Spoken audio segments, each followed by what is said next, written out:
शांति। आज 22 सितंबर 2025। आज के ईश्वरीय महावाक्यों में हमारे परमपिता परमात्मा शिव कहते हैं, मीठे बच्चे, अपनी दिल पर हाथ रखकर पूछो कि बाबा जो सुनाते हैं क्या हम सब पहले ही जानते थे। जो सुना है उसे अर्थ सहित समझकर खुशी में रहो। अपने दिल पर हाथ रखकर पूछो कि बाबा जो सुनाते हैं क्या हम सब पहले जानते थे। जो सुना है उसे अर्थ सहित समझकर खुशी में रहो। प्रश्न, तुम्हारे इस ब्राह्मण धर्म में सबसे अधिक ताकत है कौन सी और कैसे? उत्तर, तुम्हारा ये ब्राह्मण धर्म ऐसा है जो सारे विश्व की सद्गति श्रीमत पर कर देते हैं। ब्राह्मण ही सारे विश्व को शांत बना देते हैं। तुम ब्राह्मण कुलभूषण देवताओं से भी ऊंच हो। तुम्हें बाप द्वारा ये ताकत मिलती है। तुम ब्राह्मण बाप के मददगार बनते हो। तुम्हें ही सबसे बड़ी प्राइज मिलती है। तुम ब्रह्मांड के भी मालिक और विश्व के भी मालिक बनते हो। ओम शांति। मीठे मीठे रूहानी सिकीलते बच्चों प्रति रूहानी बाप बैठ समझाते हैं। रूहानी बच्चे जानते हैं रूहानी बाप एक ही बार हर 5000 वर्ष के बाद आते हैं जरूर। कल नाम रख दिया है जो कहना पड़ता है। इस ड्रामा की अथवा सृष्टि की आयु 5000 वर्ष है। ये बातें एक ही बाप बैठ समझाते हैं। ये कभी भी कोई मनुष्य के मुख से नहीं सुन सकते। तुम रूहानी बच्चे बैठे हो। तुम जानते हो बरोबर हम सभी आत्माओं का बाप वह एक है। बाप ही बच्चों को बैठ अपना परिचय देते हैं जो कोई भी मनुष्य मात्र नहीं जानते। कोई को पता नहीं गॉड व ईश्वर क्या वस्तु है, जबकि उनको गॉड फादर बाप कहते हैं तो बहुत प्यार होना चाहिए। बेहद का बाप है तो ज़रूर उनसे वर्षा भी मिलता होगा। अंग्रेजी में अक्षर अच्छा कहते हैं हेवनली गॉड फादर। हेवन कहा जाता है नई दुनिया को और हेल कहा जाता है पुरानी दुनिया को। परंतु स्वर्ग को कोई जानते नहीं। सन्यासी तो मानते ही नहीं। वह कभी ऐसे नहीं कहेंगे कि बाप स्वर्ग के रचयिता हैं। हेवनली गॉड फादर ये अक्षर बहुत मीठा है और हेवन मशहूर भी है। तुम बच्चों की बुद्धि में हेवन और हेल का चक्र सृष्टि के आदि मध्य अंत का बुद्धि में फिरता है। जो सर्विसेबल हैं सभी तो एक रस सर्विसेबल नहीं बनते। तुम अपनी राजधानी स्थापन कर रहे हो। फिर से तुम कहेंगे हम रूहानी बच्चे बाप की श्रेष्ठ से श्रेष्ठ मत पर चल रहे हैं। ऊंच से ऊंच बाप की ही श्रीमत है। श्रीमद् भगवद गीता भी गाई हुई है। ये है पहले नंबर का शास्त्र। बाप का नाम सुनने से ही झट वर्षा याद आ जाता है। ये दुनिया में कोई भी नहीं जानते कि गॉड फादर से क्या क्या मिलता है। अक्षर कहते हैं प्राचीन योग, परंतु समझते नहीं कि प्राचीन योग किसने सिखलाया। वो तो श्री कृष्ण ही कहेंगे, क्योंकि गीता में श्री कृष्ण का नाम डाल दिया है। अभी तुम समझते हो बाप ने ही राजयोग सिखाया जिससे सब मुक्ति जीवन मुक्ति को पा जाते हैं। ये भी समझते हो कि भारत में ही शिव बाबा आया था। उनकी जयंती भी मनाते हैं, परंतु गीता में नाम गुम होने से महिमा भी गुम हो गई है, जिससे सारी दुनिया को सुख शांति मिलती है। तुम बाप को भूल गए हो। इनको कहा ही जाता है एकच भूल का नाटक। बड़े ते बड़ी भूल ये है जो बाप को नहीं जानते। कभी कहते वह नाम रूप से न्यारा, फिर कहते कचमच अवतार है, ठिक्कर बितर में है। भूल में भूल होती जाती है। सीढ़ी नीचे उतरते जाते हैं। कला कम होती जाती है। तमो प्रधान बनते जाते हैं। ड्रामा के प्लान अनुसार जो बाप स्वर्ग का रचयिता है, जिसने भारत को स्वर्ग का मालिक बनाया, उनको ठिक्कर बितर में कह देते। अभी बाबा समझाते हैं तुम सीढ़ी कैसे उतरते आए हो, कुछ भी किसको पता नहीं है। ड्रामा क्या है पूछते रहते हैं। ये दुनिया कब से बनी हुई है, ये दुनिया कब से बनी है, नई सृष्टि कब थी, तो कह देंगे लाखों वर्ष आगे। समझते हैं पुरानी दुनिया में तो अभी बहुत वर्ष पड़े हैं। इसको अज्ञान अंधियारा कहा जाता है। ज्ञान भी गायन भी है, ज्ञान अज्ञान सतगुरु दिया। गायन भी है, ज्ञान अंजन सतगुरु दिया, अज्ञान अंधेर विनाश। तुम समझती हो रचेता बाप जरूर स्वर्ग ही रचेंगे। बाप ही आकर नर को स्वर्ग बनाते हैं। रचेता बाप ही आकर सृष्टि के आदि मध्य अंत का ज्ञान सुनाते हैं। आते भी हैं अंत में, टाइम तो लगता है ना। वह भी बच्चों को समझाया है, ज्ञान में इतना समय नहीं लगता जितना याद की यात्रा में लगता है। 84 जन्मों की कहानी तो जैसे एक कहानी है। आज से 5000 वर्ष पहले किन्हों का राज्य था, वह राज्य कहाँ गया। तुम बच्चों को अब सारी नॉलेज है। तुम हो कितने साधारण अजामिल जैसे पापी। अहिल्याएं कुब्जाएं भीलनियाँ उनको कितना ऊंच बनाते हैं। बाप समझाते हैं तुम क्या से क्या बन गए हो। बाप आकर समझाते हैं पुरानी दुनिया का अब हाल देखो क्या है। मनुष्य कुछ भी नहीं जानते कि सृष्टि का चक्र कैसे फिरता है। बाप कहते हैं तुम अपने दिल पर हाथ रखकर पूछो, आगे ये कुछ जानते थे, कुछ भी नहीं अभी जानते हो। बाबा फिर से आकर हमको विश्व की बादशाही देते हैं। कोई की बुद्धि में नहीं आएगा कि विश्व की बादशाही क्या होती है। विश्व माना सारी दुनिया। तुम जानती हो बाप हमको ऐसा राज्य देते हैं जो हम आधा कल्प तक कोई छीन नहीं सकता। तो बच्चों को कितनी खुशी होनी चाहिए। बाप से कितना बार राज्य लिया है। बाप आया, बाप सत्य है, सत्य शिक्षक भी है, सतगुरु भी है। कब सुना ही नहीं, अभी अर्थ सहित तुम समझती हो। तुम बच्चे हो, बाप को तो याद कर सकते हो। आजकल छोटेपन में ही गुरु करते हैं। गुरु का चित्र बनाया भी गले में डालते हैं व घर में रखते हैं। यहाँ तो वंडर है। बाप शिक्षक सतगुरु सब एक ही है। बाप कहते हैं मैं साथ में ले चलूँगा। तुमसे पूछेंगे क्या पढ़ते हो, बोलो हम नई दुनिया में राजाई प्राप्त करने के लिए राजयोग पढ़ते हैं। ये है ही राजयोग। जैसे बैरिस्टर योग होता है तो जरूर बुद्धि का योग बैरिस्टर तरफ जाएगा। टीचर को जरूर याद तो करेंगे ना। तुम कहेंगे हम स्वर्ग की राजाई प्राप्त करने के लिए ही पढ़ते हैं। कौन पढ़ाते हैं? शिव बाबा। भगवान वाच। उनका शिव बाबा भगवान पढ़ाते हैं। उनका नाम तो एक ही है जो चला आया है। रथ का नाम तो है नहीं। मेरा नाम है ही शिव। बाप शिव और रथ ब्रह्मा कहेंगे। अभी तुम जानती हो ये कितना वंडरफुल है। शरीर तो एक ही है। इनको भाग्यशाली रथ क्यों कहते हैं? क्योंकि शिव बाबा की प्रवेशता है तो जरूर 2 आत्माएं ठहरी। ये भी तुम जानते हो। और किसको तो ये ख्याल भी नहीं आता।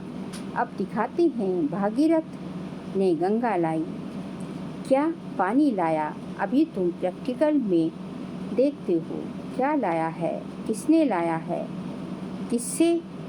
किसने प्रवेश किया है। बाप ने किया ना।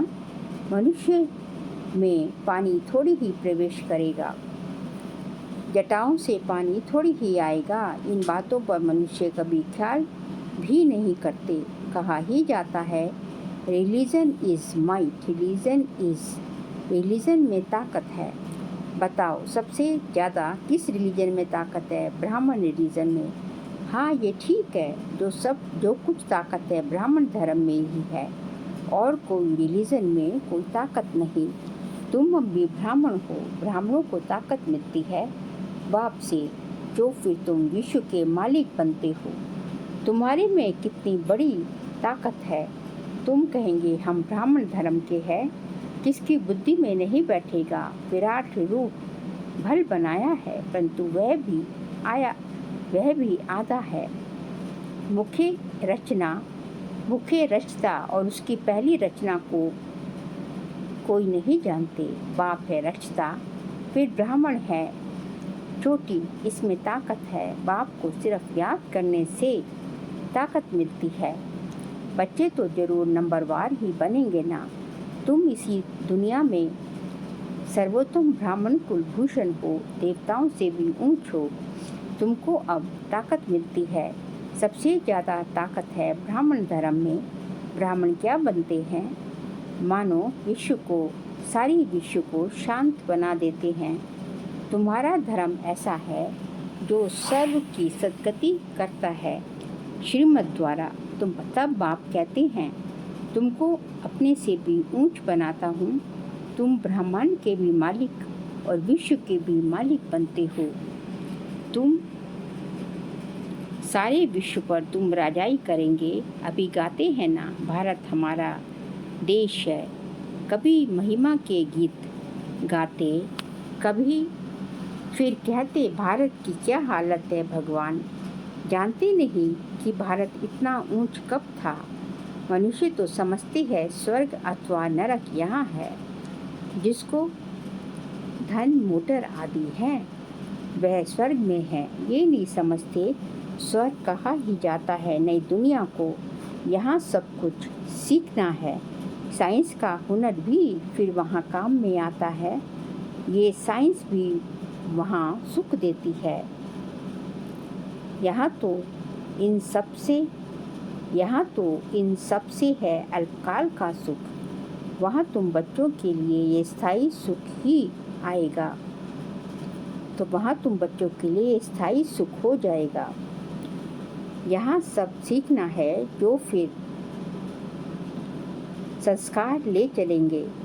कोई नई आत्माएं नहीं आएंगी जो सीखेंगी। यहाँ के बच्चे ही साइंस सीख कर वहाँ चलते हैं, बहुत होशियार हो जाएंगे। ये सब संस्कार ले जाएंगे, फिर वहाँ काम में आएंगे। अभी है अल्पकाल का सुख, फिर ये बॉम्ब्स आदि ही सबको खलास कर देंगे। गीत के बिगर, मौत के बिगर शांति का राज्य कैसे हो। यहाँ तो अशांति का राज्य है। ये भी तुम्हारे में नंबरवार है जो समझते हैं हम पहले अपने घर जाएंगे, फिर सुख धाम में आएंगे। सुख में बाप तो आते ही नहीं। बाप कहते हैं मुझे भी वानप्रस्थ रथ चाहिए। भक्ति मार्ग में भी सबकी कामनाएं पूरी करता आया हूँ। संदेशों को भी दिखाया है कैसे भक्त लोग तपस्या पूजा आदि करते हैं। देवियों को सजाए पूजा आदि का कर फिर समुद्र में डुबो देते हैं। कितना खर्चा होता है। पूछो ये कब से शुरू हुआ है, तो कहेंगे परंपरा से चला आया है। कितना भटकते रहते हैं, ये भी सब ड्रामा है। बाप बार बार बच्चों को समझाते हैं, हम तुमको बहुत मीठा बनाते आए हैं। ये देवताएं कितने मीठे हैं, अभी तो मनुष्य कितने कड़वे हैं। जिन्होंने बाप को बहुत मदद की थी, उन्हों की पूजा करते रहते हैं। तुम्हारी पूजा भी होती है, पद भी तुम ऊंच पाते हो। बाप खुद कहते हैं मैं तुमको अपने से भी ऊंच बनाता हूँ। ऊंचते ऊंच भगवान की ही श्रीमत है। गीता में भी श्रीमत मशहूर है। श्री कृष्ण तो इस समय बाप से वर्षा ले रहे हैं। श्री कृष्ण की आत्मा के रथ में बाप ने प्रवेश किया है। कितनी वंडरफुल बातें हैं, कभी किसकी बुद्धि में आएगा नहीं। समझने वालों को भी समझाने में बड़ी मेहनत लगती है। बाप कितनी अच्छी रीति बच्चों को समझाते हैं। बाबा लिखते हैं, सर्वोत्तम ब्रह्मा मुख वंशावली ब्राह्मण। तुम मूड सर्विस करते हो तो ये प्राइज़ भी मिलती है। तुम बाप के मददगार बनते हो तो सबको प्राइज़ मिलती है। नंबरवार पुरुषार्थ अनुसार तुम्हारे में भी बड़ी ताकत है। तुम मनुष्य को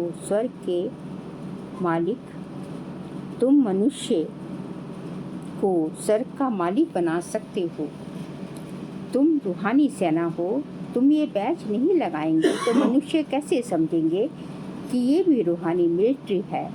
मिलिट्री वालों को हमेशा बैच लगा हुआ होता है।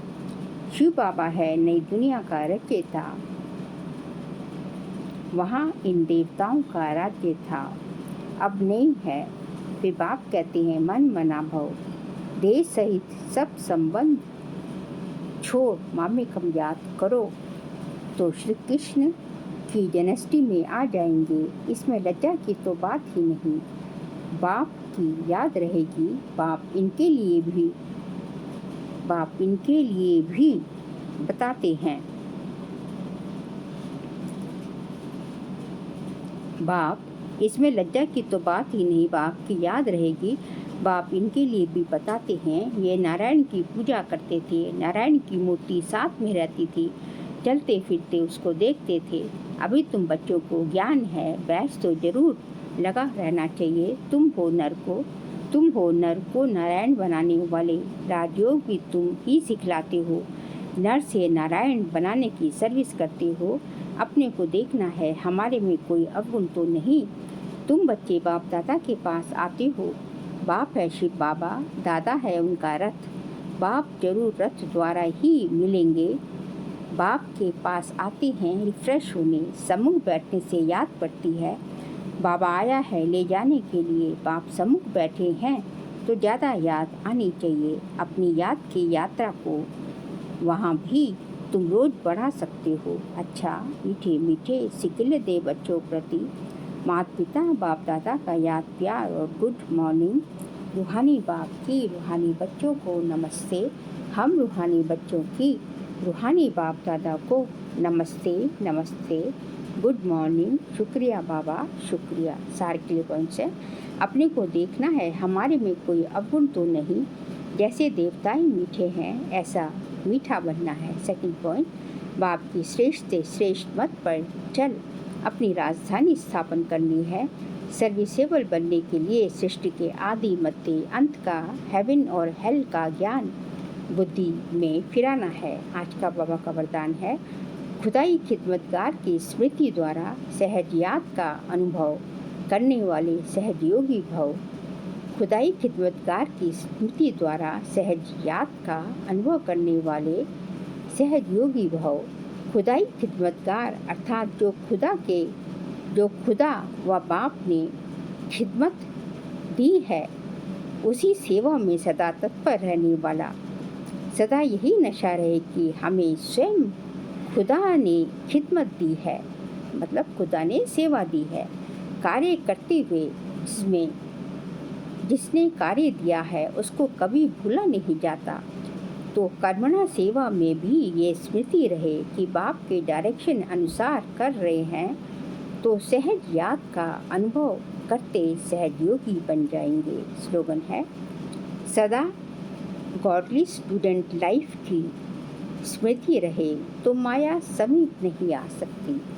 सदा गॉडली स्टूडेंट लाइफ की स्मृति रहे तो माया समीप नहीं आ सकती। बाबा कहते हैं सदा ये भी स्मृति रहे कि हम गॉडली स्टूडेंट हैं। बाबा जो है हमें मुरली क्लास में हमें जो है बाबा रोज़ मुरली की जो है 4 पेज का जो है हमें बाबा पत्र लिखते हैं। तो ये भी हम स्मृति रहे तो भी जो है माया को समीप आने का चांस नहीं मिलेगा। इस सप्तम मास का व्यक्तिचार्य का सब्जेक्ट है, अब लगन की अग्नि को प्रज्वलित कर योग को ज्वाला रूप बनाओ।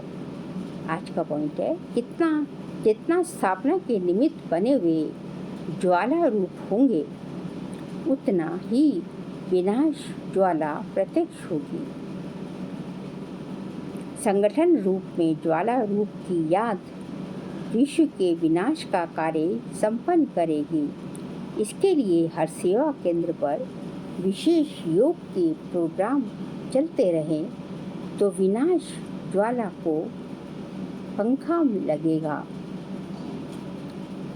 योग अग्नि से विनाश की अग्नि जलेगी, ज्वाला से ज्वाला प्रज्वलित होगी। बाबा कहते हैं कि हमें जो है संगठित रूप में अब ज्वालामुखी याद का अनुभव स्वयं भी करना है और दूसरों को भी कराना है, जिससे ही जो है तुम्हारी योग अग्नि से तुम्हारे संग में आने वाली आत्माओं की भी योग अग्नि जलेगी और उससे ही विनाश की ज्वाला प्रज्वलित होगी। अच्छा, ओम शांति।